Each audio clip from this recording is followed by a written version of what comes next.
Simple living, high thinking, ऐसा था शुरुआत से। एफर्ट्स भी अपना पूरा दे रही थी, ये बात पेरेंट्स जानते थे, उनके सामने मेहनत करती थी। बट मैंने कहा ये पता नहीं क्या ही हो रहा है। फिर से मैंने चलिए नमस्कार।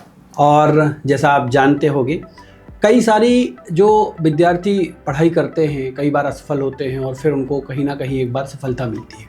तो सफलता देखने में ऐसा लगता है कि एक दिन सफलता मिली है, लेकिन उसके पीछे असफल कई सारे ऐसे एग्ज़ाम होते हैं, ऐसे कई सारे दिन होते हैं जब हम कई बार असफल होते हैं और असफल के बाद ही हमें एक सफलता प्राप्त होती है। ऐसा कोई व्यक्ति नहीं है जो ये कहे कि हम सफल हो गए और कभी हमने असफलता नहीं देखी। जो असफलता देखता है उसे ही सफलता मिलती है। तो ऐसा ही एक उदाहरण, बहुत बढ़िया उदाहरण हमारे बीच में बैठा हुआ है प्रिया अग्रवाल जी, जो मुरैना से आए हुए हैं। और आज इनके पूरे संघर्ष को हम जानेंगे। इन्होंने वर्ग 2 SST से अभी सिलेक्शन प्राप्त किया है और कैसी क्या इनकी जर्नी रही है, आज पूरी बात बताएंगे। तो आप अपने बारे में थोड़ा बता दीजिए विद्यार्थियों, कैसे क्या हैं आप, कहाँ से आए हैं और क्या नाम है अपना। सबसे पहले thank you so much sir, thank you so much तांडव क्लासेस, आपने मुझे ये प्लेटफॉर्म प्रदान किया। और सर मेरा नाम प्रिया अग्रवाल है, मैं मुरैना ज़िले से हूँ और मैंने अपनी प्रारंभिक और माध्यमिक शिक्षा अपने होम टाउन सरोजनी कन्या विद्या निकेतन से पूर्ण की। उसके बाद सर मैंने जीवाजी विश्वविद्यालय ग्वालियर से उच्च शिक्षा के लिए BA किया। फिर सर मैंने UPSC की प्रिपरेशन की है 2 साल। फिर मैंने उस बीच में सर मैंने कहीं भी PG वगैरह कुछ भी नहीं किया, क्योंकि मुझे मतलब पूरा यही था कि सिविल सर्विसेज में ही कहीं जाना है, अच्छे से सिलेक्शन लेना है हायर गेटिंग।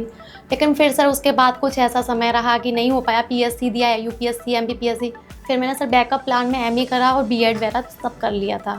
फिर सर साथ में अभी जो ग्रेड 2 का एग्ज़ाम आया, फाइनली इसमें मेरा मतलब जो भी था इतने टाइम की जर्नी उसमें तो था ही, लेकिन यूनिट 19 और 20 जो सर के द्वारा पढ़ाई गई थी, शिवम सर के द्वारा, मैंने आपकी क्लासेस से ली थी, तो मैंने वहाँ से पूर्ण की। तो इसमें सफलता में आपका भी बहुत योगदान। बिल्कुल बिल्कुल। तो यही मैं अभी बताने वाला था कि आपने बहुत सारे एग्जाम पहले भी तैयारी की है। कई सारे विद्यार्थी जो SST में इस बार वर्ग 2 में सिलेक्ट हुए हैं, उनमें एक बात देखी गई है, कॉमन जो सिलेक्ट हुए हैं कहीं ना कहीं उनका एक बड़ा टाइम पीरियड रहा है पढ़ाई का, तब जाके उन्होंने इतने कम पीरियड में अच्छे से तैयारी कर पाई।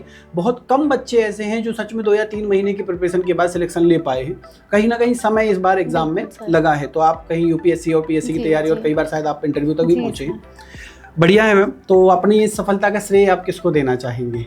सर सबसे पहले तो पेरेंट्स के, जिन्होंने इतना टाइम तक हमारा साथ दिया। क्योंकि सर होता क्या है कि हम जिस जगह से बिलोंग करते हैं, मुरैना ज़िले से, तो उसमें सर छोटे शहरों में इतना नहीं होता कि हम गर्ल्स को इतना पढ़ाएं लिखाएं, इतना टाइम दें कि उनका वही रहता है कि 24-25 तो सर हार्डली होता है। लेकिन फिर भी उन्होंने सर मुझे इतना टाइम तक, मुझे पिताजी का श्रेय कि कभी भी फाइनेंशियली हमेशा सपोर्ट रहा उनका, मदर का सपोर्ट कि हाँ हर चीज़ में।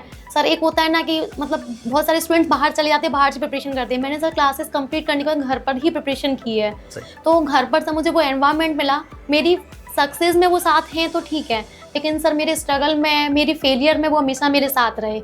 और इसके अलावा आप सबका सर बहुत ज़्यादा है, मेरे गुरुजन जिन्होंने मेरे को एकेडमिक से लेकर अभी यहाँ तक पहुँचाने में बहुत ज़्यादा योगदान दिया है। बिल्कुल सभी शिक्षकों और सर वो फ्रेंड्स भी सर बहुत हैं कि जिन्होंने मतलब इस जर्नी में लिटरली बहुत सपोर्ट किया, जो मेंटली मुझे हमेशा होप देते थे कि प्रिया होगा, बट तुम करो, क्विट नहीं करना है, बस करते रहो। और उसमें सर एक मेरा भाई रजत भी है, उन्होंने बहुत सपोर्ट किया। और मेरा भाई लिटरली कि हाँ मतलब फ्रेंड्स के साथ साथ मतलब बहुत अच्छा सपोर्टर है।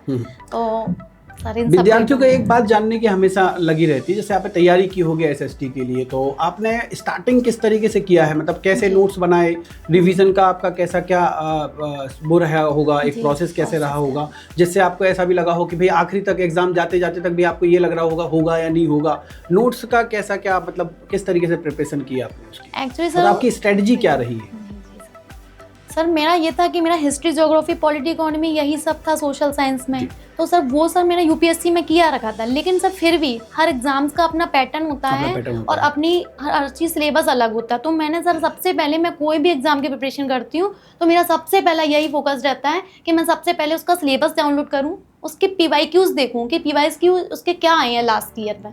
फिर उसके बाद में सर PYQ देखने में मैं MCQ ज़्यादा से ज़्यादा लगाती थी। जैसे MCQ में मैंने सर पहले हिस्ट्री से ही बात करते हैं, मैंने सिलेबस देखा, मैंने कहा ये सब चीज़ें 80% मेरी रेंज में है। फिर उसके बाद सिलेबस देखने के बाद सर मैंने जो मैंने पहले पढ़ा था, जैसे मैंने NCERT से सबसे बताते हैं, उनको मैंने फास्ट रिविजन किया।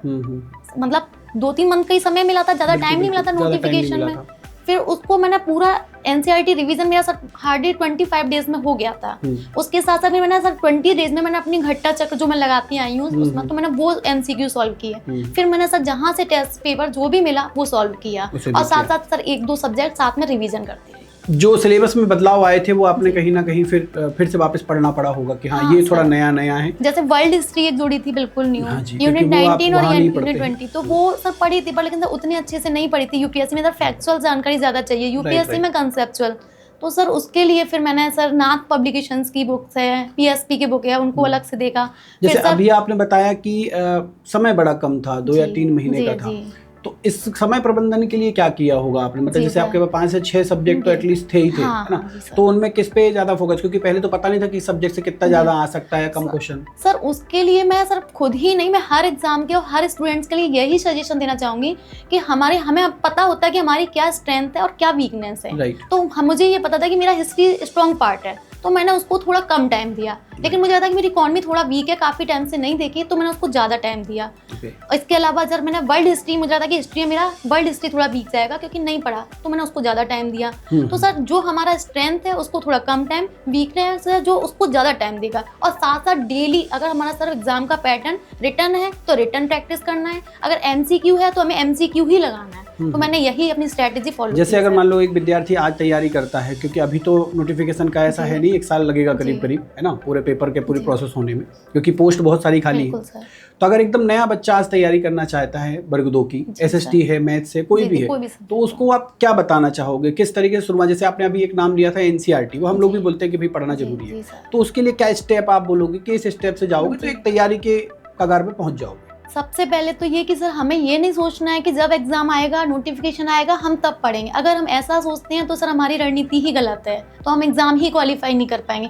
सर हम आज का टाइम देख रहे हैं कि पहले के टाइम व्यापम के जो एग्जाम होते थे और आज जो एग्जाम हो रहे हैं उनमें काफी सारे चेंजेस आ रहे हैं। अब लेवल सर हायर हो गया, ग्रेड 2 बहुत हायर हो गया। वर्ग 3 का एग्जाम अगर देखो आप तो वो वर्ग 2 जैसा हो गया है। बिल्कुल सर, जो पहले हुआ करते थे, और आज वर्ग 2 का एग्जाम ऐसा हो गया जैसे वर्ग 1 का एग्जाम, और वर्ग 1 का एग्जाम ऐसा हो गया जैसे असिस्टेंट प्रोफेसर का देना है। सर ग्रेड 2 का ही मेरा एग्जाम, मैंने काफी सारे फ्रेंड्स को भी दिखाया, उन्होंने बोला कि ये प्रोफेसर जैसा ही है, एकदम बहुत तगड़ा हो गया एग्जाम। अच्छा, मतलब ये 2 महीने की तैयारी वाला एग्जाम नहीं है। मतलब तो सर मैं अगर जो 1-1.5 साल का टाइम लेकर आ रहे हैं या जो ग्रेजुएशन के साथ में कर रहे हैं, तो मैं उनको कहूँगी बेस्ट टाइम है, ये बेस्ट अपॉर्चुनिटी है, इसको खोना नहीं है। क्या होता है कि नोटिफिकेशन के टाइम तो सर सभी प्रिपरेशन करते हैं, नोटिफिकेशन से पहले हमें एक इतना होना चाहिए कि हमारा एग्जाम क्वालिफाई हो जाएगा, ओनली हमें रिवीजन करना है। जैसे आप लोगों के साथ ये रहा कि आप लोगों को बस 2-3 महीने का ही वक्त था, है ना, उतने टाइम चलो आपकी तैयारी पहले से थोड़ा ठीक थी कुछ चीजों में, बाकी जो एकदम नया बच्चा था उसके लिए तो मतलब ये समय बहुत ही कम था, बहुत कम था। अब वो जब यहाँ पर थोड़ा असफल हुआ या नंबर कम आए, तो यहाँ पर स्थिति ऐसी हो गई उसकी कि हमसे बन नहीं रहा है या हमसे पढ़ नहीं पाए, जबकि उसकी गलती नहीं है, सिलेबस ही इतना है कि वो कम से कम 1-1.5 साल में ही कवर होगा, ना, वो 2 महीने में मुश्किल ही है। अब विद्यार्थियों के साथ एक बड़ी समस्या आती है, क्या होता है, जैसे अभी आपने बताया कि यार 1 साल या 1.5 साल पढ़ना है, लेकिन 1 साल 1.5 साल पढ़ना इतना आसान नहीं है जी सर। डिस्ट्रैक्शन बीच में आते ही आते हैं। आप पता चला अभी आप जैसे मान लो भी कांस्टेबल की तैयारी कर रहे हैं, तो फिर उन्होंने कहा अच्छा ऐसा ही आ गया, वैसा ही चल देते हैं, अब एसएससी कर लेते हैं, अच्छा 2 महीने के लिए वर्ग 2 आ गया, अच्छा वर्ग 3 आ गया, क्या बीएड है डीएड है, चलो ये कर लेते हैं, और भी कई सारे डिस्ट्रैक्शन, फैमिली वाले डिस्ट्रैक्शन है ना। तो इनसे बचने के लिए आपने क्या किया, आप अपना बताइए, क्योंकि कहीं ना कहीं आपको फोकस नहीं करोगे तो निकलता ही नहीं एग्जाम। एक्चुअली सर पहले हमें अपना ड्रीम सेलेक्ट करना है कि हमारा ड्रीम जॉब क्या है। जैसे मान लो बहुत सारे एस्पिरेंट्स होते हैं, इन्होंने अपना यूपीएससी रखा है, या बहुत सारे हैं जिन्होंने एमपीपीएससी रखा है, या फिर सर जिन्होंने अपना जो सिलेबस है होता है सर ये है कि एमपीपीएससी एक लंबे टाइम की रणनीति है। हो सकता है कि कुछ लोग फर्स्ट अटेम्प्ट में सिलेक्शन ले लें, लेकिन सर कुछ ही लोग ऐसे होते हैं, बाकी टाइम सर 3rd या 4th अटेम्प्ट तक सफल होते हैं मोस्टली कैंडिडेट। तो सर अगर हमें ज़्यादा टाइम लगता है तो हमें सेकंड बैकअप में ऑप्शन रखना चाहिए हर एग्जाम के लिए, यही नहीं हमें बैकअप में सेकंड ऑप्शन सोचना चाहिए। तो सर मैंने अपना सेकंड बैकअप में रखा था बीएड और एमए, तो जैसे ही वैकेंसी आई मैंने किया, तो ये भी और किया। सर दूसरा सर सोशल इंस्ट्रक्शन थोड़ा बहुत ज़्यादा होता था, सोशल डिस्ट्रैक्शन, तो मैंने उससे बचाव के लिए सर सबसे पहले कि एक तो होता है ना कि हाँ नहीं मुझे सिलेक्शन लेना है, आपके खुद ही सेल्फ डिटर्मिनेशन कि हाँ हमें सिलेक्शन लेना है, हमें किसी की कोई भी पार्टी नहीं, कोई फ्रेंड सर्कल नहीं। हाँ फ्रेंड्स थे लेकिन वो सर केवल स्टडी वाले तक ये सब चीजें। हाँ और थोड़ा मोबाइल सबसे बड़ा डिस्ट्रैक्शन है सर, डिस्ट्रैक्शन से दूर तो रहना पड़ेगा कहीं ना कहीं। 1 साल 1.5 साल अगर कोई बच्चा ऐसा है कि इन सब चीज़ों से दूर रहे तो वो आसानी से एग्जाम को निकाल सकता है। बढ़िया रहा। और आप जैसे मान लीजिए आपने नोट्स वगैरह बनाए, आपने बताया है ना, आपने कहा कि भाई इनको रिवीजन करते रहो, एनसीईआरटी वगैरह पढ़ते रहो। बाकी जब टाइम मैनेजमेंट अपन करते हैं एग्जाम के लिए, मान लो एग्जाम के 2-4 दिन 5 दिन बचे हैं, तो आपने कुछ चीज़ें तो ऐसी बनाई होगी कि यार इनको रिवीजन करना है, क्योंकि पूरा किताबों का लिखा हुआ तो अपन पढ़ नहीं सकते हैं ना, क्योंकि हम भी विद्यार्थियों को समझाते हैं कि आखिरी में जाके आप कितना लिखोगे, कितना पढ़ोगे। तो कहीं ना कहीं कुछ नोट्स या की पॉइंट्स कैसे बनाए थे आप? एक्चुअली सर मैं एक डायरी बनाती हूँ, कोई भी एग्जाम हो उससे पहले मैं डायरी, जैसे ही नोटिफिकेशन आया तो उस टाइम पर मैं अपना टेस्ट पेपर लगा रही हूँ, तो टेस्ट पेपर में 100 क्वेश्चंस में मान लीजिए मुझे 10 क्वेश्चंस ऐसे मिले कि जो मुझ में मतलब बिल्कुल कभी मुझे लगता है कि एग्जाम हॉल तक पहुँच भी नहीं पाएंगे, माइंड में नहीं रहेंगे, तो फिर मैं उनको सर डायरी में नोट कर लेती थी। इसके अलावा मान लो कोई ऐसा डेटा सर करंट का डेटा है जिसमें बहुत ज़्यादा डेटा है तो नहीं याद रहता एकदम, लेकिन उसको बार बार देखेंगे तो याद रहेगा, तो मैं उसको डायरी में नोट करती जाती थी। और लास्ट में आके मैं सर उसको इतना ज़्यादा नहीं फैलाती थी कि बहुत ज़्यादा रिवीजन नहीं हो पाए, तो मैं सर उसको इतना करती कि 2-3 घंटे में रिवीजन हो जाए एक बार में। तो सर मेरी वो डायरी थी, मैंने शिवम सर को दिखाई भी है वो डायरी, तो फिर मैंने वो सर वो डायरी को अपना लगभग 8 से 10 पेज में हार्डली होगी, और वो सर मैंने रिवीजन की और लास्ट टाइम पे हुई, उसी से सर मतलब 7 से 8 क्वेश्चंस भी आए हैं, डायरेक्ट आ जाते हैं। लास्ट टाइम मैराथन क्लासेस भी हम लोग शायद इसीलिए लगाते हैं कि भाई उनको पढ़ लो, एटलीस्ट अगर 4 से 5 मैराथन भी पढ़ ली लास्ट की, क्योंकि वो सार होता है एक्चुअल। हमने जो 6 महीने पढ़ाया है, 3 महीने पढ़ाया, भैया आखिरी वाली वो चीजें पढ़ो, तो वही वो डायरी है ना? कहीं ना कहीं उसमें लिखते हो। मैं सर के बहुत ज्यादा डेटा साइड से रख रहे थे कि हाँ धनिया में ये फर्स्ट, मेरा इसमें गेहूं में ये फर्स्ट। कोचिंग का एक्सपीरियंस कैसा रहा आपका? कोचिंग का एक्सपीरियंस सर मैं सच बताऊंगी, ईमानदारी से बताऊं तो मुझे लगता था कि एमपी में ऐसी कोई क्लासेस नहीं है कि जो इतना अच्छा प्लेटफॉर्म दे पाए, तो मुझे लगता था कि ठीक है मैं कर लूंगी, जो भी होगा तो देखा जाएगा, अब जो भी होगा ले लेते हैं, करते हैं जो भी होगा। पर फिर सर बाद में सर मुझे शिवम सर की मैराथन मैंने सबसे पहले सर जितनी ज़्यादा क्लासेस मैंने ऐप पर नहीं की होगी, उससे ज़्यादा मैंने यूट्यूब पे दी है, तो बहुत ज़्यादा सर ने एफर्ट्स लगाया, बहुत ज़्यादा। तो टेस्ट पेपर और सर की क्लासेस, और एक ज्योग्राफी की मैंने पूरी क्लासेस नहीं देख पाई थी, हालांकि मेरी ज्योग्राफी ठीक थी, फिर भी मैंने सर उस लास्ट टाइम पे उनको पीडीएफ देखी थी। बढ़िया। तो सर बहुत अच्छा रहा, thank you so much sir. Last में जब सिलेबस आया था तो बच्चों ने यही कहा था, मतलब इवन कई सारे जगह तो प्लेटफॉर्म ऐसे भी थे, उन्होंने रिकॉर्डेड इसलिए दिया कि बहुत सारा हम पढ़ाई नहीं पाएंगे, लेकिन हमने कहा नहीं, हम 2 महीने में कवर करवाएंगे, और ऐसा नहीं अगर कोई पढ़ेगा तो पास भी होगा, ये भी गारंटी है हमारी। तो कहीं ना कहीं ये है कि मेहनत आप लोगों की ये थी कि हमारी जो मेहनत थी उसको सफल आप लोगों ने बनाया, क्योंकि जब तक हम पढ़ाते रहें, लेकिन अगर बच्चा ही नहीं पढ़ने वाला होगा तो फिर हमारे पढ़ाने का क्या ही सेंस निकलता है। खुद को तनाव से मुक्त कैसे रखा, क्योंकि तनाव तो बहुत होता है कहीं ना कहीं। सर इससे पहले मैंने यूपीएससी और एमपीपीएससी के एग्जाम्स दिए थे, तो मुझे लगता था कि मतलब बार सर मेंस में ना होना, उसके बाद में यूपीआरओ का दिया, वो बहुत अच्छा गया, बट पेपर लीक हो गया तो वो कैंसिल हो गया। उसके बाद में एमपी सेट दिया तो सर 2 क्वेश्चन से वो रह गया। फिर उसके बाद में ग्रेड 1 का वेटिंग में चला गया, और मैंने कहा ये तो बड़ी प्रॉब्लम है, मतलब यूपीएससी की या एमपीपीएससी का कोई भी एग्जाम्स नहीं निकल रहा।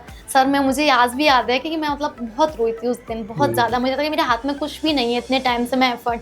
सर एक्चुअल में हुआ ही था कि मुझसे सर बहुत ज़्यादा फैमिली को, सोसाइटी को बहुत ज़्यादा एक्सपेक्टेशंस थी। ये बड़ा तनाव वाली एक बात मुझे ये लगा था कि मैं कुछ कर नहीं पा रही हूँ, और मतलब ऐसा नहीं है सर, मेरी बहुत सिंपल लिविंग, हाई थिंकिंग ऐसा था शुरुआत से, एफर्ट्स भी अपना पूरा दे रही थी। ये बात पेरेंट्स जानते थे, उनके सामने मेहनत करती थी, बट मैंने कहा ये पता नहीं क्या ही हो रहा है।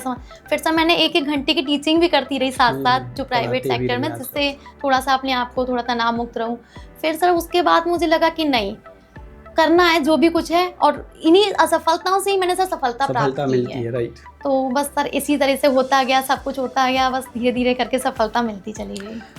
तो आपका ओवरऑल कैसा एक्सपीरियंस रहा, क्या विद्यार्थियों को आप बताना चाहोगे कि भाई एक आखिरी सारांश आप बोलो, विद्यार्थियों को ये लगे कि भाई किस तरीके से हमें पढ़ना चाहिए, क्या टारगेट होना चाहिए, और 1-8 साल का पूरा वक्त जो लगना है उसमें किस तरीके तैयारी करके अगर उन्हें चाहिए कि हाँ यार निकलना है, तो आप क्या संदेश देना चाहोगे? आप लोगों को सबसे पहली बात तो ये है कि ये नहीं सोचना कि हम नहीं कर सकते, हम ही हैं जो सब कुछ कर सकते हैं। क्योंकि सिलेक्शन से पहले मुझे भी लगता था कि मेरा ही सिलेक्शन क्यों नहीं हो रहा, और सबका हो रहा है, लेकिन नहीं, हम जब सब मेहनत करते हैं तो पता नहीं कौन सी सफलता धीरे धीरे करके वो हमारी सफलता हमें प्रेरणा देती है, और होता है भी है। किसी दिन हमारा जो जितनी भी मेहनत है, अभी आप सर वर्ल्ड कप देखिए, वर्ल्ड कप में भी फाइनल महिलाओं ने कितना अच्छा किया है, तो वो सब क्या एक दिन की मेहनत नहीं, बहुत वर्षों की मेहनत, पता नहीं चलेगा, वो एक पीडीएफ में नाम देखते ही ये लगेगा कि हाँ हो गया। तो उसके लिए सबसे पहले खुद से प्रॉमिस, खुद से सारे डिस्ट्रैक्शन से दूर, और साथ साथ किसी भी एग्जाम के अकॉर्डिंग, मतलब पढ़ते तो सभी हैं, लेकिन थोड़ा साइंटिफिक वे में पढ़िए। साइंटिफिक वे में मतलब जितना भी आप पीवाईक्यू देखिए, एमसीक्यू लगाइए, सिलेबस के अकॉर्डिंग चलिए, और जिस एग्ज़ाम्स की भी प्रिपरेशन कर रहे हैं तो ये नहीं सोचिए कि हमें दूसरा तीसरा सब एग्ज़ाम्स देने हैं, नहीं। जब नोटिफिकेशन आ गया आपने कर रहे हैं तो अपने उसी एग्ज़ाम्स के लिए डेडिकेट रहिए और सफलता ज़रूर मिलेगी। बहुत बढ़िया, बहुत बढ़िया। Thank you. तो ये संदेश शायद आप लोगों को समझ में आया होगा, है ना। हम लोग तो रोज़ ही बोलते हैं, एक सफल कैंडिडेट के साथ सुन के और ज़्यादा अच्छा लगता है। तो कहीं ना कहीं आपको सफल होना है तो मेहनत तो करनी पड़ेगी, बगैर मेहनत के कुछ नहीं हासिल होगा। तो मैं चाहूँगा आप लोग भी इसी तरीके से मेहनत करो, एक बार सफल हो, वापस आओ, अपनी कहानी हमें बताओ ताकि आप भी मोटिवेट हो, आपके जो समाज में लोग हैं, आपके छोटे भाई बहन हैं, वो भी मोटिवेट हो और पूरा का पूरा हम सब भी मोटिवेट हो। क्योंकि जब आप सफल होते हो, केवल आप सफल नहीं होते हो, आपके माता पिता सफल होते हैं, आपके भाई बहन सफल होते हैं, आपका पूरा परिवार सफल होता है, वो मोहल्ला सफल होता है, वो शहर सफल होता है, वो देश सफल होता है और वो शिक्षक की भी मेहनत सफल होती है जब आप सफल होते हो। तो सिर्फ ये सफलता आपकी नहीं है, पूरे के पूरे इन्वायरमेंट की सफलता होती है। सो मैम, धन्यवाद आपका आने के लिए, है ना। थैंक यू वेरी मच, धन्यवाद।